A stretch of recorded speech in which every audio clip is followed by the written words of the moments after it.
has been a while since I've done any sort of video. I actually kind of don't even really know exactly how I want to formulate my thoughts. I just kind of had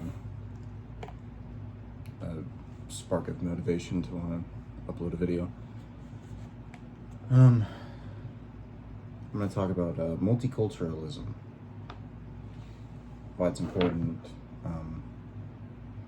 how people in power typically have removed multiculturalism, why societies have removed multiculturalism, and the benefits that they see that, of course, aren't true, but the reasons as to why. So I think the most glaring of examples would be the current immigration policies within the United States, and how Trump and Tom Homan and all these other sort of ICE figures have said that the numbers of illegal immigrants has been upwards of like 30 million people, which is hilarious considering that he has constantly been increasing, decreasing, and then increasing the numbers continuously. So we actually don't know the true numbers of how many illegal immigrants are actually coming into our country, especially with the open border policy, which wasn't necessarily even really just an open border policy. Yes, there can be some things that show a little bit of at least like supporting or advantaging illegal immigration, but the problem is that illegal immigration and legal immigration is a primary way of our workforce and a heavy part of our GDP, gross domestic product per person. These people are often used as slave labor. Yes, they don't technically pay federal income tax, but they also don't receive any of the benefits of Medicare or Medicaid, considering that requires a social security number, and they don't have a social security number because they're not American citizens. Even though the IRS has used illegal immigration and then gives people citizenship by sales tax, income tax, and then working their way into having that. I think the main problem that Republicans don't often discuss is what it comes down to with the policies that we already have for immigration, our immigration policy. I think our immigration policy is horrible. It takes people years and years to get out of a country that is war-torn, godforsaken, and dictatorial. I think also what would help with that process is, obviously, since we can't take in everyone, of course, we utilize other nations and create policies, create foreign policies. You create policies to increase the rights and wants of immigrants. The problem is that these numbers are so continuously skewed within the United States, like I said again, that we don't know exactly who is and who isn't. So the current ICE administrations and ICE policies that are coming in are not actually solving the problem of immigration. That is one of the biggest lies of this current administration, is that they are making our cities safer and they are protecting us more, when in fact they are not. They are not protecting us more. They are showing how much power they have. They are demonstrating their power by going into Washington, D.C., by going into Detroit, by going into Memphis, by going into Portland, Oregon, by going into all of these different cities. That is to show that they can do whatever they want. And there has been relatively no pushback for these things, other than a couple of mayors, and even then they're ostracized and they're excused as it's that these problems are not happening, and the administration says that this is our cities and our towns are as bad as parts of Afghanistan or as bad as parts of Syria. It's ridiculous. It's actually insane, and it makes no sense. And the Trump administration had just said that they were working with the FBI in order to fund a classified operation for the last 7 months or whatever, or 6 months of this current administration. And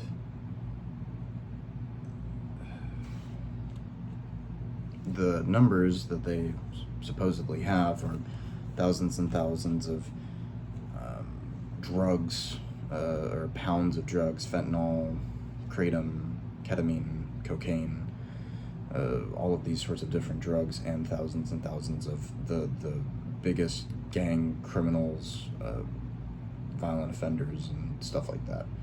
Again, not happening.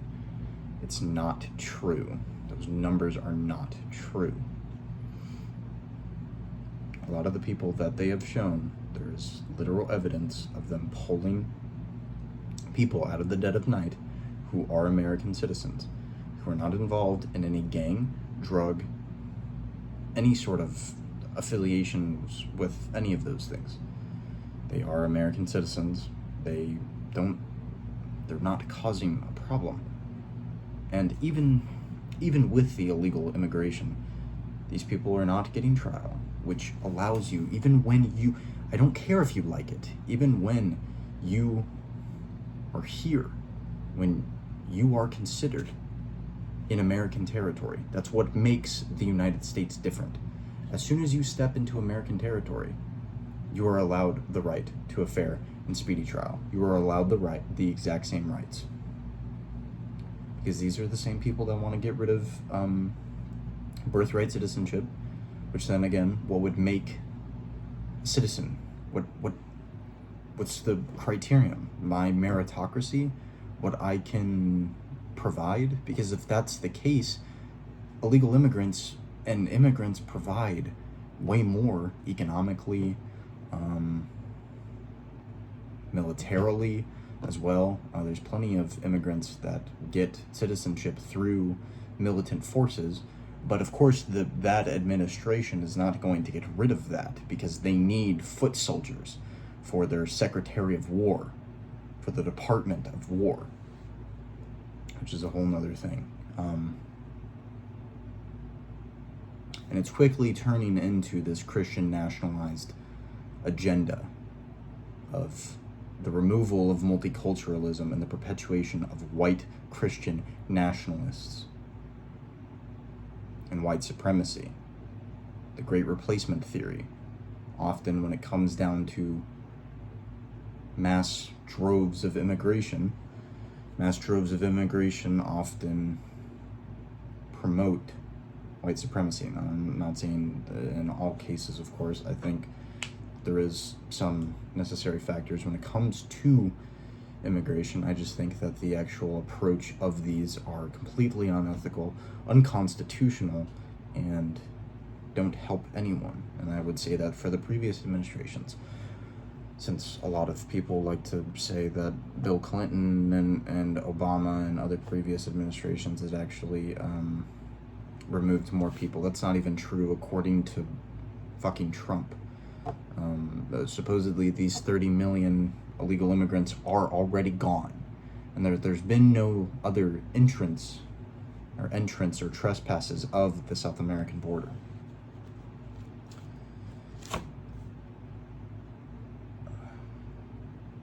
$30 million people did not cross through the border in 4 years' time.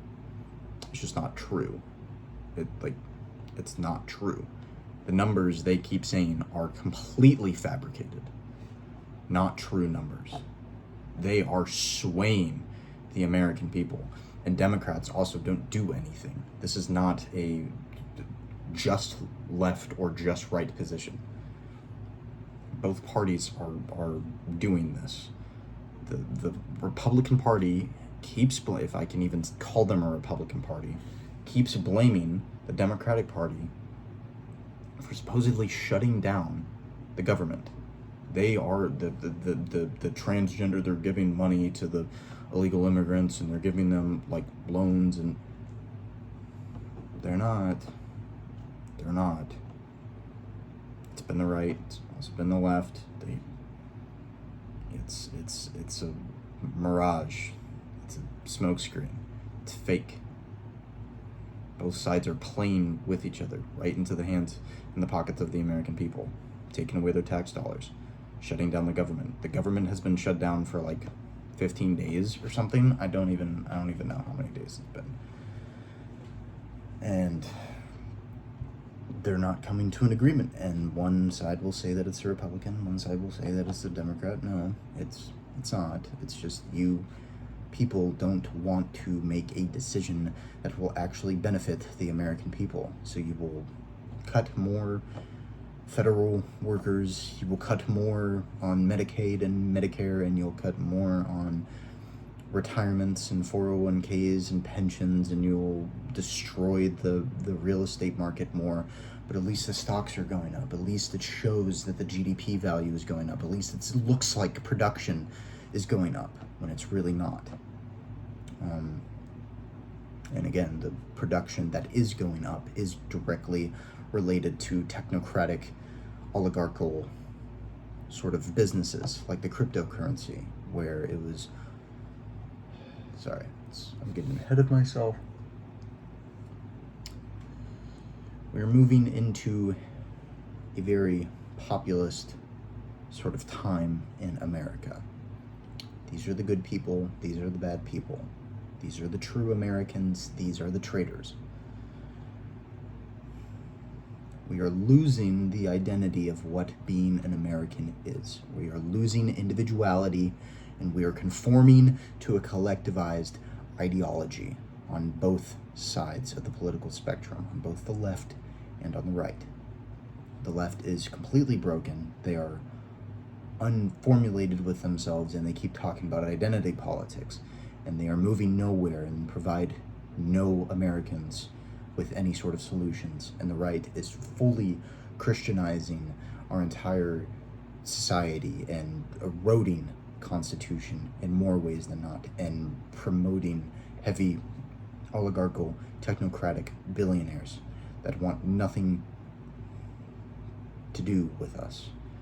They are removing vaccines. Florida is now the first state to remove all vaccines, all vaccine mandates. You don't need a vaccine anymore. Autism is caused by Tylenol. There's all of these different anti-intellectual things, removing elitism of starring intellectuals, of scientists and experts in their specific field, and then by being anti-elitist, you are becoming a fucking elitist. You are becoming elitist yourself.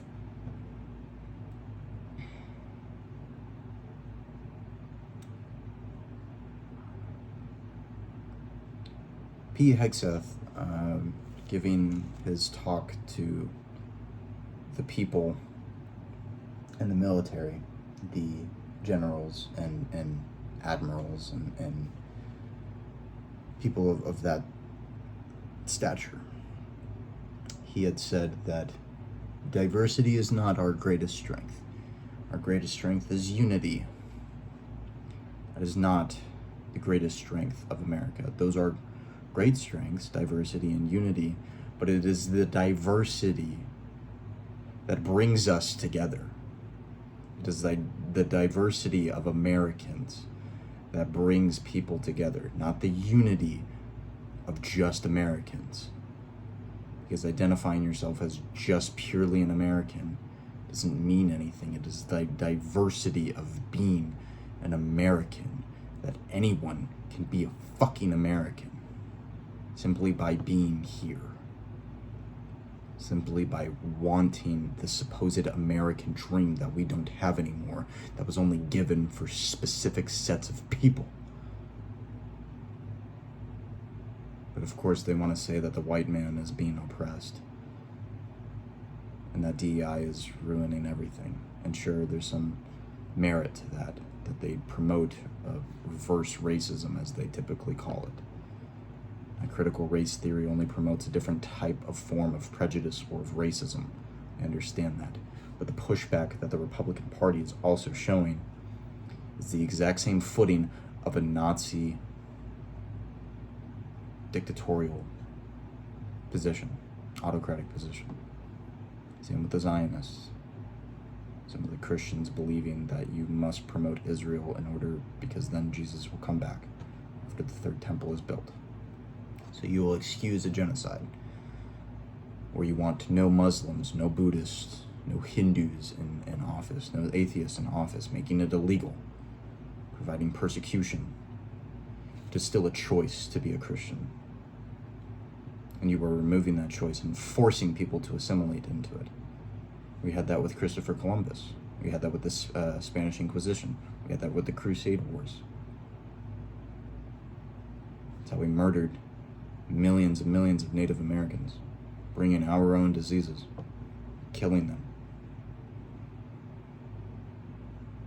Multiculturalism is not the enemy. Oneness is the enemy. A specific type of people is the enemy. An ethnocentric viewpoint of the world is the enemy. That I have the right viewpoints and that I will promote my viewpoints onto you simply because I think I'm better than you or I have more superior morals. It ruins the very fabric of democracy by not conversing, by not talking and having a discussion and a debate of ideas.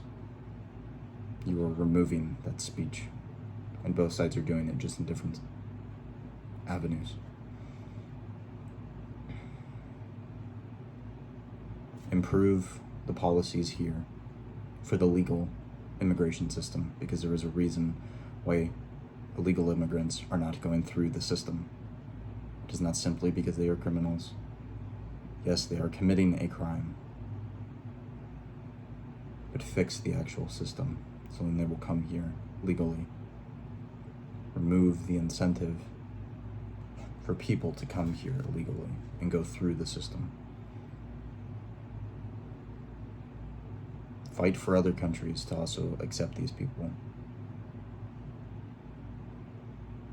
Have our world leaders talk to other countries, improve their laws, talk with the UN, get the UN involved, tell these countries that this is the way that it has to go, through the Geneva Convention, through all of these accords. We already have it. We already know what is right. We just have to do it. Thank you.